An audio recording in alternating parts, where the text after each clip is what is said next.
السلام عليكم، ازيكم حبايبي؟ يا رب تكونوا بخير. يلا بينا النهارده نعمل الفته المصريه على اصولها وبكل تفاصيلها، خطوه بخطوه، بكل حاجه فيها، الصوص الابيض والصوص الاحمر وازاي نحمص العيش.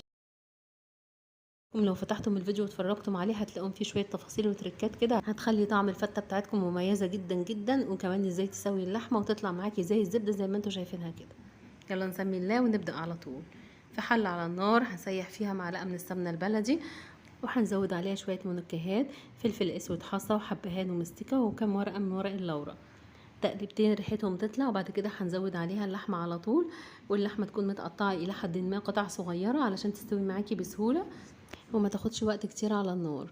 اللحمه تاخد صدمه ولما تلون هنقلبها على الجنب التاني، وبعد كده هنزود عليها نص معلقه صغيره من السكر. وفايده السكر ان هيخلي انسجه اللحمه تستوي بكل سهوله وتبقى طريه جدا جدا وتطلع معاكي زي ما شفتيها كده في اول الفيديو. هنقلبها على الناحيه التانية ونغطيها شويه لحد ما تنزل العصاره بتبتدي تشربها. هنزود عليها بصله متقطعه على 4 وميه مغليه، ولازم الميه اللي بنزودها على اللحمه او الفراخ او الخضار وهو بيستوي تكون ميه مغليه علشان ما تاخدش معاكي وقت كتير وتاخر السوا. وده شكل ولون قطعه اللحمه من قبل ما نحمرها ولا اي حاجه، شكلها تحفه. يلا بينا نعمل الرز. معلقتين من السمنه الفلاحه عليهم معلقه من الزيت، وهنشوح فيهم الرز بتاعنا ونقلبه كويس لحد ما نتغلف كويس جدا بالماده الدهنيه. هنا هنرجع للحمه هنزودها الملح بتاعها، نظبط الملح ونهدي النار ونسيبها تستوي برده وتكمل سواها. محضره ميه مغليه برده علشان نزود ميه الرز. كل كوبايه من الرز المصري عليها كوبايه وربع من الميه. بحب جدا الرز بتاع الفته ازود له شعره كده من الفلفل الاسود. وهنزود الملح نص معلقه مليانه من الملح على 3 كوبايات من الرز، وهنقلبه هنسيبه على نار عاليه لحد ما يبتدي يتشرب، وبعد كده نهدي عليه النار خالص بس هنديله تقليبه علشان ما يلزقش في بعضه. يلا بينا نجهز الصلصه الحمراء. معلقتين من الزيت عليهم معلقه كبيره من الثوم المفروم، هنشوحهم لحد ما ريحتهم تبتدي تطلع ولونهم يصفر. هنزود عليهم ربع كوبايه صغيره من الخل وتكوني مهديه النار علشان ما يعملش بس طرطشه. بعد كده هنزود عليهم كوبايه من عصير الطماطم وهنديهم تقليبه وغلوه بسيطه. بعد كده هنحط معلقه كبيره من معجون صلصه الطماطم وشويه بابريكا عشان بتظبط بس اللون، لكن ممكن طبعا نستغنى عنها. تقليبه تانية وعلى نار متوسطه هنسيبها تتسبك وتاخد غلوتين، وكده خلاص الصلصه بتاعتنا بقت جاهزه. نرجع نشوف الرز. ده شكل الرز بعد ما استوى تماما، الرز مفلفل وريحته تحفه طبعا. فاضل خطوتين هنجهز العيش والصلصه البيضاء.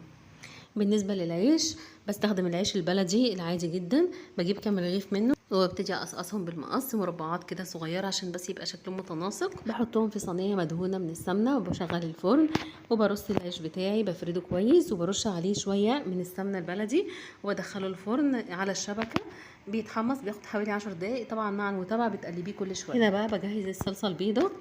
معلقتين من الزيت عليهم ربع معلقه صغيره من السمنه، بشوح فيهم بصلايه مفرومه او متقطعه صغير ومعلقه كبيره من الثوم المفروم، بشوحهم لحد ما لونهم يبتدي يتغير شويه وريحتهم تظهر.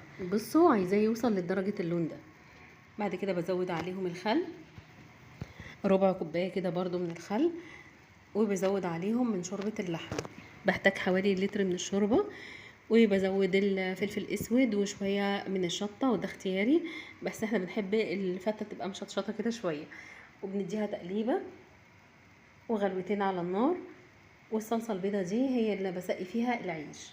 كده خلاص كل مكونات الفته جاهزه، وده العيش اتحمص. احطه في طبق غويط شويه وابتدي اسقيه من الشوربه واديله تقليبتين كويسين لحد ما يتشرب كويس وياخد من طعم الخل والثوم والبصل.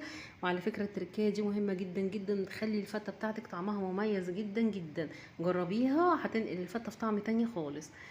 ايه ده طبق الغرف، رصيت العيش وعليه الرز. ببتدي بقى احط كده معالق من الصلصه الحمراء، واللحمه شوحتها بفصين من الحبهان وفص ثوم.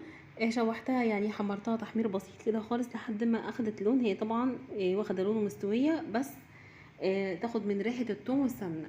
بصي شكل اللحمه مستويه زي الزبده وطعمها وريحتها تحفه جدا. وبس كده طبق الفته بتاعنا جاهز للاكل. كل سنه وانتم طيبين وبالهنا والشفا. بزينه باوراق من البقدونس او اي خضره علشان بس نكسر اللون. وبس كده الفيديو بتاعنا انتهى. عايزاكم تجربوا الفته بالخطوات دي وبالطريقه دي، اوعدكم هتاكلوا احلى فته. متنسوش اذا عجبكم الفيديو لايك وشير واشتراك في القناه. اشوفكم على خير ان شاء الله في وصفات احلى. اشكركم جدا، سلام عليكم.